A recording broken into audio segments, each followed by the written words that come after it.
to week 11 of Bible reading. That finds us at March 4th to March 10th. So we are going to dig right in. We're still in Levitical law. So we are going through dietary regulations right now on the 4th. And there's not a whole lot I'm actually going to highlight over the first few days.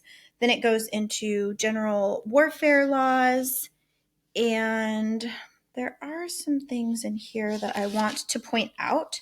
So neighbors, it gets to rules of warfare. I thought this was really interesting. So this is on March 5th. Deuteronomy 20, verse 3. So there's actually rules for war, which a lot of countries do even today, right? There's rules for going to battle. And one of the things that he says in verse 3 near the end I thought was so profound. Do not be faint-hearted or afraid. Do not be terrified or give way to panic before them. Verse 4. For the Lord your God is the one who goes with you to fight for you against your enemies to give you a victory. That's true in actual physical battle, but it's also true in spiritual battle. So I think that's a really important thing to remember, that God is with you fighting your battles. You're not alone. You don't have to do this alone. You shouldn't do this alone. So I love that. That kind of stuck out to me. Then there's more rules on war. Then it goes to obedience, responsibilities under the laws. And that kind of ends most of the Levitical instruction at the end of March 6th. So I'm not really going to focus much on that. So we're going to fast forward a little bit. On March 7th, we see God renewing his covenant again with Moses and the Israelites. So we find ourselves around Deuteronomy 26, 27, 28. And he renews the covenant. He reminds them of things like their first fruits, their tithing, consequences of being obedient, of not being obedient. And then in Deuteronomy 28, he talks about blessings for your obedience. And then he also gives some warnings. And I wanted to highlight a couple things. Deuteronomy 28, verses 23 and 24, it's a warning. And he's actually talking about drought. So you don't want a drought, especially when you rely on your crops, right? This is a culture that is all farming. They're always relying on the seasons, the harvest. It's how you see the festivals. And so that was a big deal if you had drought, and that would be one of your consequences. I also wanted to highlight Deuteronomy 28, verse 34. It says, the sights you see will drive you mad. So the consequence for those rejecting God in that section is that they would actually start to go crazy from their surroundings. We have some wild times that we live in. There are some things that are really, really stressful that happen to and around people. And a lot of that is brought on, sadly, from natural consequences from either yourself or other humans. And that's really hard for us to get our head around. Oftentimes, those are where we ask questions of, I don't understand this, God. Why is this happening? And if you have situations like that, go to him. Go to him in prayer. Talk to him. It's okay to even be upset with him and express yourself, but you have to communicate with him. If you don't give him an opportunity to speak back to you, you will never know some of these answers, right? Verse 64, actually, at the end of this chapter, has some really horrible consequences, right? He's warning the Israelites, and he says, the Lord will scatter you among all nations from one end of the earth to the other. There you will worship other gods. And that actually happens. We see it happen with Assyria around 700 BC. We see it in the 500 BCs with Babylon. We see it again with Rome in 70 AD. So the poor Israelites really have some strong consequences for some of the decisions that they've made. And I know I've had some strong consequences for decisions I've made. I don't know about you, or my parents have made, or my grandparents have made. Sadly, that we see that play out here. Human nature is not always to do the godly thing, right? Okay, Deuteronomy 30. I just wanted to highlight verses 2 and 3. When you and your children return to the Lord your God and obey him with all your heart and with all your soul, according to everything I command you today, Then the Lord your God will restore your fortunes and, and have compassion on you and gather you again from all the nations where he scattered you. So that's a promise of restoration when we return to him. So I think that's a great reminder. That's actually a verse that I hold near and dear to me today because it's still true today. It was true then, it's true today. March 8th, we see the start of transfer of leadership. We see Moses transferring his leadership to Joshua. So this happens around Deuteronomy 31, but I wanted to point out a couple things. The relationship between Moses and Joshua is a beautiful one of leadership, training someone up and transferring responsibility to them. So that lead mentor relationship, Joshua was a very close aide of Moses. We see in Exodus 33, when Moses leaves the tent, Joshua actually stays. In Exodus 17, we see Joshua lead a battle. So Moses has been giving him responsibilities throughout this entire time. And Joshua has been promised the promised land. Oh, sorry, not promised. Joshua saw the promised land with the spies, and only he and Caleb said, yeah, no problem, let's take it. This is what we've been promised. Everyone else was so worried. So you see that in Numbers 14, and then it's reiterated in Numbers 13. So Joshua was so faithful to what the Lord had said. What I love about this is Moses wanted to see the promised land, right? And God said, you're going to see it, but you're not going to go into it. And we see that here in a couple chapters. But Moses blesses Joshua, and he leaves his position beautifully and hands over leadership to Joshua. What a great example. We don't always see that in leadership. Sometimes people stay too long.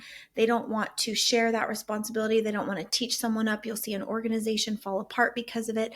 This is such a beautiful example. So if you're looking for some leadership advice, study Moses and Joshua. Beautiful, beautiful example. Okay, on March 9th, we, let's see. Oh, the rest of March 8th is so good. Deuteronomy 31 and 32, it's a song from Moses he sings. I read the whole thing out loud twice. It's really strong, you guys. I recommend doing that, or even playing it with the Bible app and just listening silent, not reading it, but just closing your eyes and listening to it. It's really powerful. Okay, on March 9th, Moses then goes through and he blesses the tribes. I wanted to point out Deuteronomy 34, verses 5 and 6.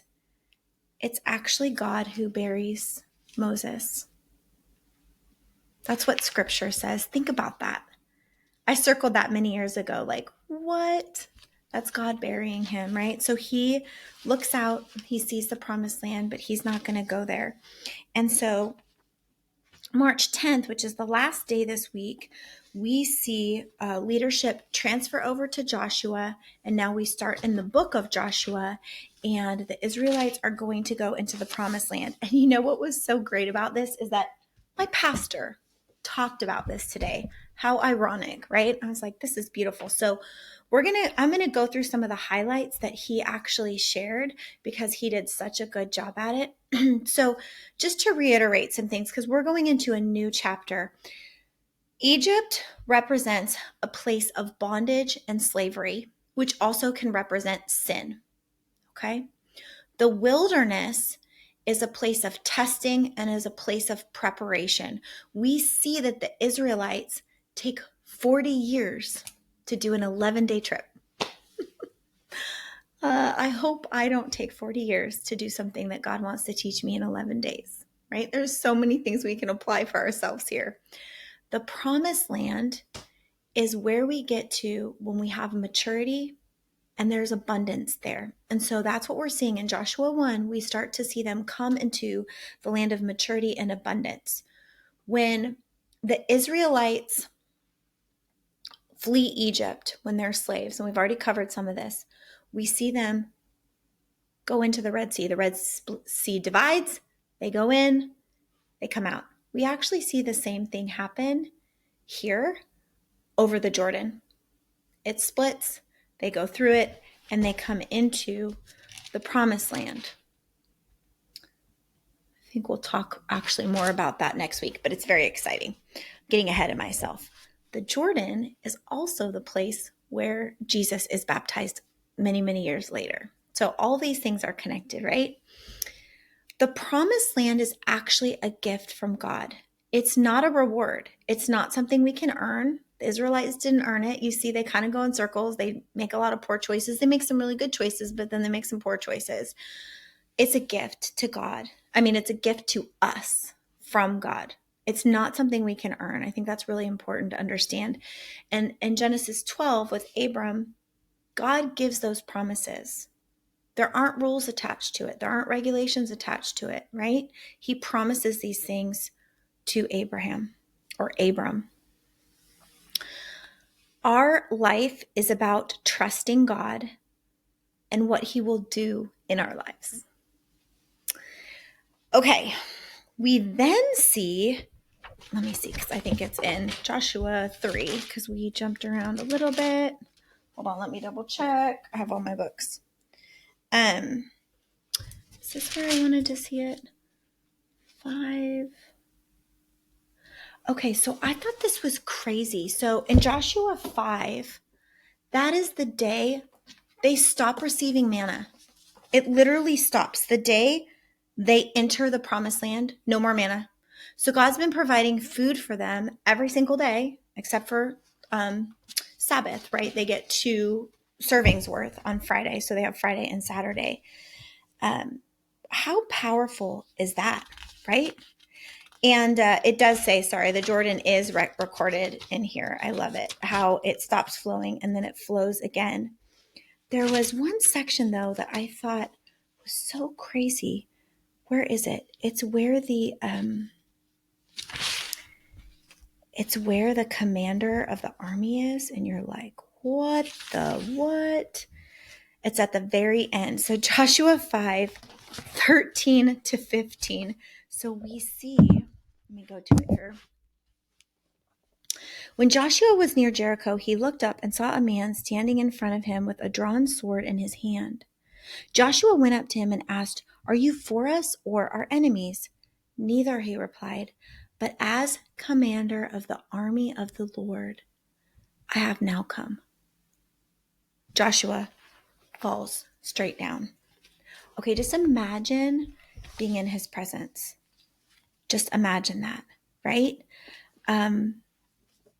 A lot of scholars believe that is a representation of Christ before Christ came. Like it was a physical form of God. That's what a lot of scholars believe. Regardless, it would be overwhelming to be in the presence of the person in charge of all of God's armies. Just imagine and think about that. And he says, look up. It's a good reminder to us. Look up to the Lord. He asked Joshua whose side he was on, and Joshua knew right away, oh, I'm on God's side. I want to be on God's side. So I have to ask you, what side are you on? Are you on God's side? Because if you're not on God's side, it's time to get right with him. Today is a better day than any other day because it's today. Go make things right with him. There's nothing you can say that will turn him away from you. He already knows. He loves you. He's looking for you to want to come to him and want to be in relationship with him. I think that's all I have for this week. It's going to start getting more story-like. For some people, including myself, the Levitical guidelines can be hard. They can be hard to go through, but I really appreciate them for reference when I'm going through something and I'm trying to get a biblical answer or direction. So keep that in mind as you read and you're like, do I agree with the death penalty or not? Get in the Bible. What does it say? And you'll probably find some answers in Leviticus that can give you some guidance of really the original judicial system. So I hope this week finds you well, and we will see you next week.